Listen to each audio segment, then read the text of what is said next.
Thank you sir. 73, 74వ రాజ్యాంగ సవరణ ద్వారా భారతదేశంలో స్థానిక సంస్థలని స్థానిక ప్రభుత్వాలుగా గుర్తించి ఎన్నికలు సక్రమంగా నిర్వహించాలని, ఈ స్థానిక ప్రభుత్వాలకి నిధులు, విధులు వీటన్నిటినీ రాష్ట్ర ప్రభుత్వం కేటాయించాలని చాలా మంచి మార్పు ఆనాడు రాజ్యాంగ సవరణ ద్వారా చేశారు. కానీ ఆచరణలో చాలా చోట్ల ఆ 73, 74 రాజ్యాంగ సవరణని సక్రమంగా అమలు చేయటం లేదు. ఆంధ్రప్రదేశ్లో కూడా అదే పరిస్థితి. గత ప్రభుత్వం ఆంధ్రప్రదేశ్లో స్థానిక సంస్థల ఎన్నికలు జరిపే క్రమంలో విపరీతంగా అధికార ఒత్తిడి తీసుకొచ్చి ఏకగ్రీవాలు చేయటం, పోలీస్ యంత్రాంగాన్ని ఉపయోగించటం, అనేక మందిని అరెస్ట్ చేయటం, కొంతమందిని లొంగ తీసుకోవటం, ఇట్లా భయభ్రాంతులు చేసి ఎన్నికలు జరిపిన పరిస్థితి చూస్తున్నాం. ఈరోజు ఆంధ్రప్రదేశ్లో దాదాపు అన్ని సంస్థలకి ZPTC, MPTC, municipal corporations, panchayati సర్పంచ్లు వీటన్నిటికీ స్థానిక సంస్థల ఎన్నికలు జరిగే సమయం వచ్చింది. ఇప్పటికే 2-3 నెలలు ఆలస్యమైంది. త్వరలో జరపాలని భావిస్తూ ఉన్నారు. ఈనాడున్న కూటమి ప్రభుత్వం కూడా గత ప్రభుత్వం లాగానే కొనసాగాలని ఆలోచించే అవకాశం ఉందా, లేక నిజాయితీగా నిర్భయంగా సక్రమంగా ఎన్నికలు నిర్వహించి ఎన్నికల పట్ల ఒక విశ్వాసాన్ని, గౌరవాన్ని కల్పించే విధంగా ఉండే అవకాశం ఉందా? స్థానిక ఎన్నికలు చాలా ముఖ్యమైనవి. కారణం ఏంటంటే రాష్ట్ర స్థాయి, జాతీయ స్థాయి నాయకత్వాన్ని సమాజానికి అందించే ఎన్నికలు ఇవి. చాలామంది పంచాయతీ సర్పంచులుగా ప్రారంభం చేసి అక్కడి నుంచి ఎంపీటీసీలుగా గెలిచి, జడ్పీటీసీలుగా గెలిచి, అక్కడి నుంచి ఎమ్మెల్యేలై, జడ్పీ చైర్మన్లై, అలా అంచెలంచెలుగా ఎదిగిన వాళ్ళు కోకొల్లలు బహుశా వేలల్లో ఉంటారు మొత్తం భారతదేశంలో. మన ఆంధ్రప్రదేశ్లో కూడా ఎంతోమంది అలాంటి వాళ్ళు జడ్పీటీసీలుగా మొదలుపెట్టి, లేదా ఎంపీటీసీలుగా మొదలుపెట్టి ఎమ్మెల్యేలు అయిన వాళ్ళు, మంత్రులు అయిన వాళ్ళు ఎంతోమంది ఉన్నారు. అయితే ఈ స్థానిక ఎన్నికలు ఆంధ్రప్రదేశ్లో జగన్మోహన్ రెడ్డికి ముందు, జగన్మోహన్ రెడ్డి తర్వాత అని ఒక గీత గీయవలసిన అవసరం అయితే ఉన్నది.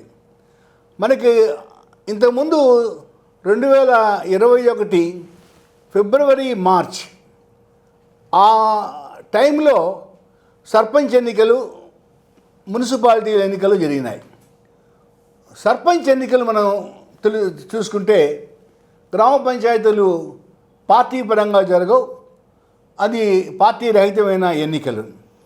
మొత్తం గ్రామ పంచాయతీలు 13,097 ఉంటే వైసీపీకి 10,382 గ్రామ పంచాయతీలు కైవసమయ్యాయి. అంటే వాళ్ళు సపోర్ట్ చేసిన అభ్యర్థులు. టీడీపీ కేవలం 2,063, జనసేన, బీజేపీ కలిసి పోటీ చేశాయి. వాళ్ళకి కేవలం 100 మాత్రమే వచ్చాయి. అంటే almost clean sweep by YCP. 2 municipalities, corporations. 12 కార్పొరేషన్లు ఉంటే 12 కార్పొరేషన్లు కూడా వైసీపీనే స్వీప్ చేసింది. ఒక్కటి కూడా టీడీపీ కానీ జనసేన కానీ రాలా. 75 మున్సిపాలిటీలు ఉంటే 73 మున్సిపాలిటీలని వైసీపీ కైవసం చేసుకుంది. ఇలాగా ఆల్మోస్ట్ డివిజన్, వార్డులు అవన్నీ అయితే వాళ్ళే చేసేసుకున్నారు.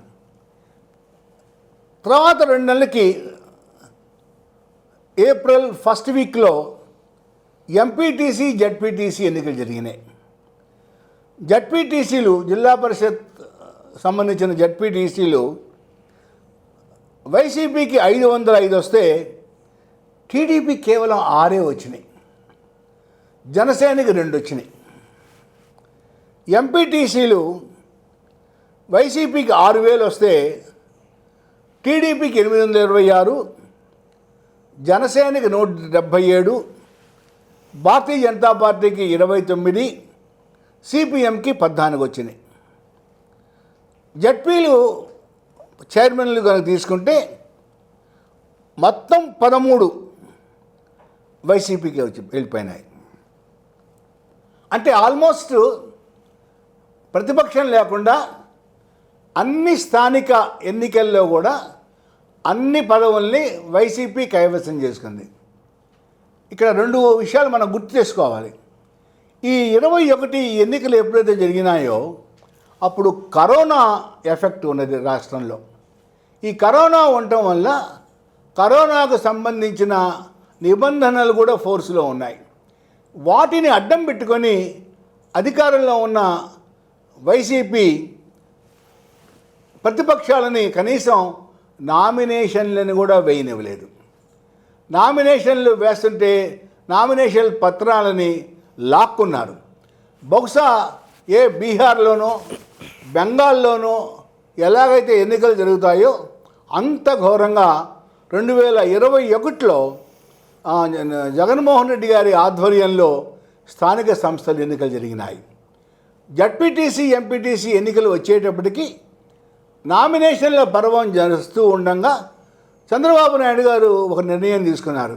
ఈ ఎన్నికల్లో మనం పాల్గొనలేదు, మనం విత్డ్రా అయిపోతున్నామని టీడీపీ ఎన్నికల ప్రహసనంలో నుంచి బయటికి వెళ్ళిపోయింది.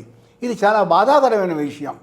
ప్రజాస్వామ్య ప్రక్రియలో ఒక ప్రధాన ప్రతిపక్షం ఆనాడు, అంతకుముందు 15 సంవత్సరాలు అధికారంలో ఉన్న రాజకీయ పార్టీ ఎన్నికల ప్రక్రియలో నుంచి బయటికి వెళ్ళిపోయే విధంగా అధికార పార్టీ చేయడం అనేది చాలా అన్డెమోక్రటిక్, అప్రజాస్వామికం. ఇది 2021లో జరిగింది.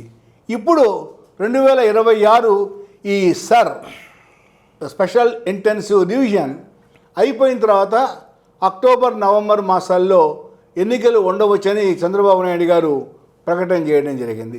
బహుశా ఉంటాయని ఆశిద్దాం. మరి చంద్రబాబు నాయుడు గారు అలానే చేస్తారా లేక ప్రజాస్వామిక పద్ధతిలో చేస్తారా అనేది మనం వేచి చూడక తప్పదు. అయితే ఇప్పటికి తేడా ఏంటంటే అప్పుడు కరోనా ఉంది, ఇప్పుడు కరోనా లేదు. కాబట్టి జనం గుమిగూడకూడదు, బూతుల దగ్గర రాకూడదు, నలుగురే ఉండాలి. ఇలాంటి యాక్షన్లు జగన్మోహన్ రెడ్డి గారు పెట్టినట్లు చంద్రబాబు నాయుడు గారు పెట్టేదానికి అవకాశం ఉండదు. రెండోది, మరి అంత అన్డెమోక్రటిక్గా అంత హింసాయుతంగా చంద్రబాబు నాయుడు గారు ఎన్నికలను జరిపిస్తారా అంటే ఆలోచించాల్సిన విషయమే. కారణం ఏంటంటే ఇవాళ కూటమి ప్రభుత్వంలో ఉన్న కార్యకర్తలు జగన్మోహన్ రెడ్డి గారు ఎలాగైతే పరిపాలన చేశారో మనం కూడా అలానే పరిపాలన చేయాలి అని ఓపెన్గా కోరుకుంటున్నారు. టీవీ డిబేట్స్లో కూడా తెలుగుదేశం జనసేన ప్రతినిధులు ఇలానే మాట్లాడుతున్నారు. తప్పేంటి? జగన్మోహన్ రెడ్డి గారు అంత అప్రజాస్వామికంగా చేశారు కదా, అలానే చేయకపోతే వాళ్ళకి దెబ్బ తెలియదు, దెబ్బ గుర్తుండదు అని వాళ్ళు రెచ్చగొట్టే విధంగా వాళ్ళు మాట్లాడుతున్నారు. ఈ విధంగా కార్యకర్తలు, డిబేట్స్లో పాల్గొనే ప్రజాప్రతినిధులు మరి ఇలా మాట్లాడుతున్నారు. కాబట్టి ఇది ఎంతవరకు ప్రజాస్వామ్యయుతంగా జరుగుతాయో అనేది అనుమానమే. అయితే ప్రజాస్వామ్యయుతంగా జరగకపోతే మాత్రం రక్తసిక్తమైన స్థానిక ఎన్నికలు జరిగేదానికి ఆస్కారం ఉంది. కారణం ఏంటంటే వైఎస్ఆర్సీపీ 40% ఓట్ బ్యాంక్ ఉన్న ఊరు పార్టీ. ముఖ్యంగా గ్రామాల్లో కొద్ది గొప్ప కూటమి ప్రభుత్వం కన్నా కూడా వాళ్ళకే బలం పెంచు, వైసీపీకే చాలా ఎక్కువ బలం ఉంది. అందువలన ఈ 2 సంవత్సరాల పరిపాలన ముఖ్యంగా కొన్ని వర్గాల మధ్య డివిజన్ బాగా వచ్చింది రాష్ట్రంలో. మరి in light of all these స్థానిక ఎన్నికలు కనుక చంద్రబాబు నాయుడు గారు ముఖ్యమంత్రిగా ప్రజాస్వామ్యయుతంగా కనుక నిర్వహించకపోతే రక్తసిక్తమయ్యే ప్రమాదం ఉన్నది. అది కాకుండా దాని ఇంపాక్టు ఆ తర్వాత వచ్చే అసెంబ్లీ లోక్సభ ఎన్నికల మీద కూడా ఉండవచ్చు.